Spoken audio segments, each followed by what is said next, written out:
Guys, welcome back to Goyal family food and blog. आप thumbnail को देख के समझ ही गए होंगे कि आज की वीडियो व्लॉग वीडियो नहीं है। आज की वीडियो सभी गृहिणियों के लिए बहुत इन्फॉर्मेटिव होने वाली है। आज के समय में यह बड़ी समस्या है कि घर में बहुत तरह के बेकार कपड़े पड़े रहते हैं और समझ ही नहीं आता कि आखिरकार उन बेकार कपड़ों का किया क्या जाए। तो चलिए बिना देरी किए मैं कुछ आइडियाज आपके साथ शेयर करती हूँ और आशा करती हूँ कि वह आइडियाज आपके बहुत काम आएंगे।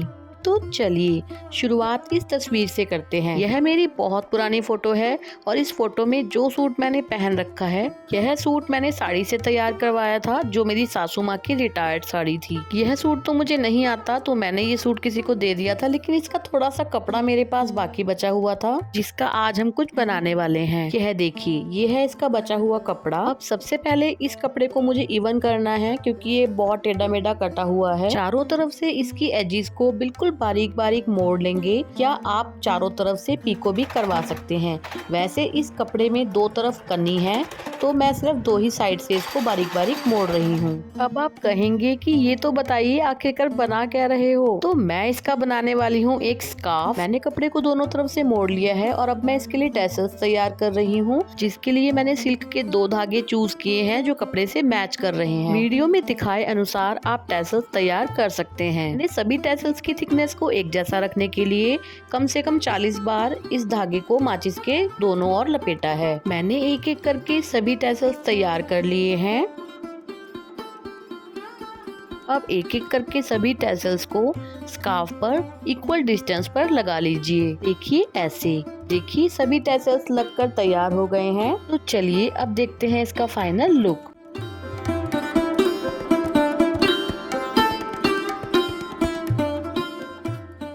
आपको ये आइडिया कैसा लगा मुझे जरूर बताइएगा। चलिए अब मैं दिखाती हूँ गाइस। अब इस स्कार्फ में से भी ये थोड़ा सा कपड़ा और बच गया था, कि मैंने ये लार्ज साइज स्क्रंची तैयार करी है।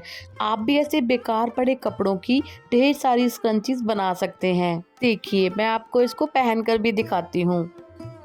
चलिए आगे बढ़ते हैं। अभी जो सूट मैं आपको दिखा रही हूँ, यह भी मैंने बनवाया है साड़ी से। यानी कि जरूरी नहीं है कि साड़ी से आप बहुत हैवी ड्रेसेस ही बनवाएं, आप सिंपल सोबर सूट्स भी बनवा सकते हैं। जैसे कि मैंने पहले साड़ी का एक अनारकली सूट बनवाया था और इस सिल्क साड़ी का मैंने सिंपल सूट बनवाया है। इस साड़ी में जो लेस लगी है वह इस साड़ी के बॉर्डर पर लगी हुई थी, और जो इसकी स्लीव्स है यह इसके पल्ले की है। यानी कि मैंने इसकी लेस के कोई एक्स्ट्रा पैसे नहीं दिए। देखिए इस साड़ी का ब्लाउज मेरे पास अभी तक भी पड़ा है और इसके साइड में भी वही लेस है। मैंने इसके दुपट्टे पर भी कोई पैसा खर्च नहीं किया। यह मेरे एक पुराने सूट का दुपट्टा है। मैं अक्सर अपने सभी दुपट्टे एक गठरी में बांध के रख लेती हूँ कि कभी ना कभी कुछ काम तो आएंगे ही। तो देखा आपने, मैंने बेकार पड़ी साड़ी का और दुपट्टे का कितना अच्छा इस्तेमाल कर लिया है। इवन गाइस इस साड़ी के साथ कभी जो कपड़ा बच गया था, मैंने उसकी भी स्कंचीज बना दी, और जो भी ऐसे छोटे मोटे कपड़े बच जाते हैं मैं सबकी स्कंचीज बना देती हूँ। और चलिए अब आपको बताती हूँ बेकार पड़े पेटीकोट का एक इस्तेमाल। यह मेरे एक सूट की स्कर्ट है गाइस। क्योंकि यह स्कर्ट हैंडमेड है, तो टेलर ने अच्छी क्वालिटी की बहुत सारी लाइनिंग मांगी थी इस स्कर्ट के नीचे लगाने के लिए। इसका बहुत मोटा खर्चा बैठ रहा था।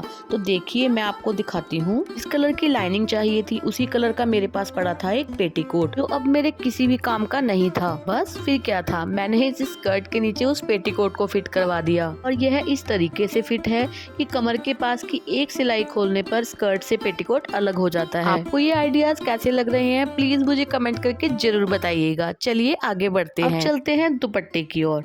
गाइज अगर हमारा कोई कॉटन का दुपट्टा खराब हो भी जाता है, तो वो किसी भी पोंछा पांची के कपड़े में या किसी और काम में इस्तेमाल आ ही जाता है, लेकिन मैं उससे भी ज्यादा अच्छा इस्तेमाल आज आपको बताने वाली हूँ। मुझे ऐसे जयपुरी दुपट्टे बहुत अच्छे लगते हैं, लेकिन रेगुलर यूज की वजह से यह डल से हो जाते हैं। यह मेरे हाथ में एक और सूट है। मेरा सूट का कपड़ा शायद जॉर्जेट का है, मैं एग्जैक्टली नहीं बता सकती, बहुत ट्रांसपेरेंट है, आप कैमरे में साफ साफ देख सकते हैं। इस कपड़े के इतने ट्रांसपेरेंट होने की वजह से मेरा एक दुपट्टा काम आ गया। मेरे पास एक बहुत पुराना जयपुरी दुपट्टा पड़ा था, जिसको मैंने ओढ़ कर बिल्कुल घिसा ही दिया था, और उसका कलर भी बहुत फेड हो गया था।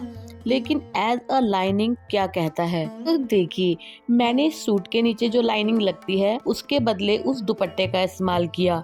इसका एक फायदा तो ये हुआ कि बेकार पड़े दुपट्टे का रीयूज हो गया, और दूसरा फायदा ये कि ट्रांसपेरेंट होने के कारण इसके जो डिजाइन्स हैं वो सूट में से दिखते हैं, जिससे सूट मतलब और भी ज्यादा सुंदर लगता है। आप भी अपने पुराने फेड हुए दुपट्टे को फेंकने की बजाय, उसको पोंछा बनाने की बजाय ऐसा कुछ यूज कर सकते हैं। चलिए अब मैं आपको अपना ये नेक्स्ट आइडिया बताती हूँ, और ये थोड़ा फनी भी है। गाइस, ये ना स्पीकर का कवर मैंने टेम्परेरी बनाया था कि मैं फिर दोबारा कभी अच्छे से कवर बना दूंगी, लेकिन ये कवर ना परमानेंट ही हो गया है। मैं आपको दूसरे लोअर पजामा कुछ भी कह सकते हैं इसका एग्जांपल देकर बताती हूँ। मेरा एक व्हाइट रंग का लोअर था, विंटर का, थोड़ा मोटा था, तो मैंने ऐसे ये आधी लेग काटी, थोड़ी मोटी मोटी ऊपर से तुरपाई करी, क्योंकि मुझे उसमें एक रस्सी पिरोनी थी ताकि मैं उसको ऊपर से कस सकूं। और ये रस्सी भी मैंने ऊन की सहायता से, जैसे हम अपने बालों को गूंथते हैं ना गाइस, वैसे ही गूंथ के इसको मतलब तैयार किया है और इसमें डाल दिया है। देखिए, इसमें स्पीकर है, मैं आपको अभी निकाल कर दिखाती हूँ। मुझे ये कवर बनने के बाद थोड़ा खाली खाली लग रहा था, क्योंकि इसमें कोई कलर नहीं था, ये बिल्कुल व्हाइट था। तो इसीलिए ना मैंने गाइस इसके ऊपर ये पैच आते हैं जो प्रेस से चिपक जाते हैं, बस उसके ऊपर एक पैच रखा और प्रेस से चिपका दिया। लीजिए, बन गया 10 मिनट के अंदर हमारा स्पीकर का कवर। मैंने अपनी तरफ से पूरी कोशिश की है कि मैं आपको समझा पाऊँ कि मैंने ये कैसे बनाया है। फिर भी आप चाहते हैं कि मैं बनाकर दिखाऊं तो मुझे कमेंट करके जरूर बताइएगा।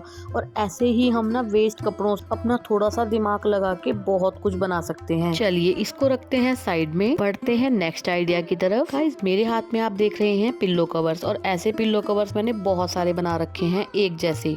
काफी लोग कहेंगे इसमें क्या अलग है, और ये तो सुंदर भी नहीं लग रहे। जी हाँ, आपका कहना बिल्कुल सही है, क्योंकि ये पिल्लो कवर्स मैंने बनाए हुए हैं बेकार पड़ी यूनिफॉर्म की शर्ट से। ये मेरे तकिए के मेन कवर नहीं है, यह तो तकियों के गार्ड हैं। मैं अक्सर अपने एक पिल्लो पर 2 कवर चढ़ाती हूँ ताकि मेन तकिए का कवर गंदा न हो सके, जिसमें कॉटन फिल है, क्योंकि ऊपर के दोनों कवर्स तो उतार के धोए जा सकते हैं, लेकिन अंदर का कवर जिसमें कॉटन फिल है उसको धोना तो बहुत ही मुश्किल है। और गाइस, वैसे भी इन शर्ट्स का कलर ऐसा होता है कि इसका मुझे लगता है कुछ और बन ही नहीं सकता। अगर शर्ट्स अच्छी हों, यानी उनका कलर फेड ना हुआ हो, तो हम कुशन कवर्स भी बना सकते हैं और इसका मेन कवर भी बना सकते हैं। लेकिन ये बिल्कुल ही फेडेड शर्ट्स थी और इनका कलर भी ऐसा था कि कुछ बन ही नहीं सकता, तो मैंने ये पिल्लो कवर्स बना लिए। चलिए नेक्स्ट एंड लास्ट आइडिया की तरफ चलते हैं। आइडियाज तो मेरे पास बहुत सारे हैं, लेकिन वीडियो बहुत लंबी हो जाएगी अगर मैं सारे बताने लगी। मेरे पास एक बेकार पिल्लो कवर पड़ा था, अब मैं इसका एक ऑर्गेनाइजर बनाने वाली हूँ जो बहुत इजी है। सबसे पहले हम पिल्लो कवर की सारी सिलाइयाँ उधेड़ के इसको बिल्कुल सीधा कर लेंगे। बिल्कुल सीधा कर लेने के बाद पिल्लो कवर के 2 पीस मेरे पास आए हैं। काफी बार पिल्लो कवर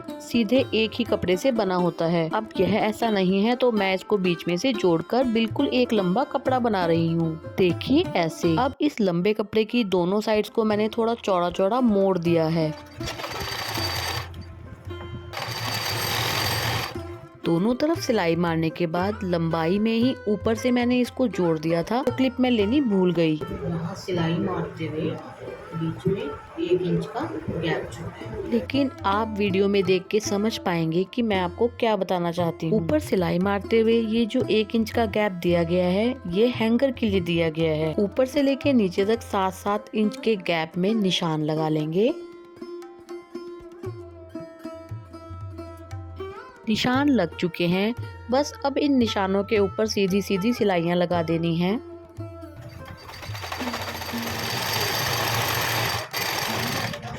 यह बहुत सरल था। देखिए सिलाइयाँ लग गई हैं और ऊपर जो 1 इंच का गैप छोड़ा था उसमें मैंने हैंगर पिरो दिया है। बस इसमें फर्क इतना है कि हम किसी भी कपड़े की सिलाई अंदर की तरफ करते हैं, यानी उल्टी साइड पर, लेकिन इसमें मैंने सीधी साइड पे सिलाई की है। ये ऑर्गेनाइजर स्पेशली मैंने अपने बेटे की स्कूल की बॉटल्स के लिए बनाया है। मेरी किचन छोटी है, बॉटल्स रखने की बिल्कुल जगह नहीं होती और उसके पास 3 से 4 बॉटल्स हैं। और देखिए इसमें कितने इजीली 4 बॉटल्स आ गई हैं। मैंने ये 4 बॉटल्स के लिए ही बनाया है। ऐसा ही मैंने ये डबल साइडेड बहुत टाइम पहले बनाया था और ये इससे काफी बड़ा है। इसके दोनों साइड पॉकेट्स हैं और इसकी पॉकेट्स बहुत ज्यादा बड़ी हैं। चलिए गाइस, आज की वीडियो का मैं यहीं पर एंड करती हूँ। तो आज के लिए बस इतना ही। अगर आपको ये वीडियो थोड़ी भी अच्छी लगी हो तो प्लीज वीडियो को लाइक कीजिएगा, शेयर कीजिएगा एंड चैनल को सब्सक्राइब कीजिएगा।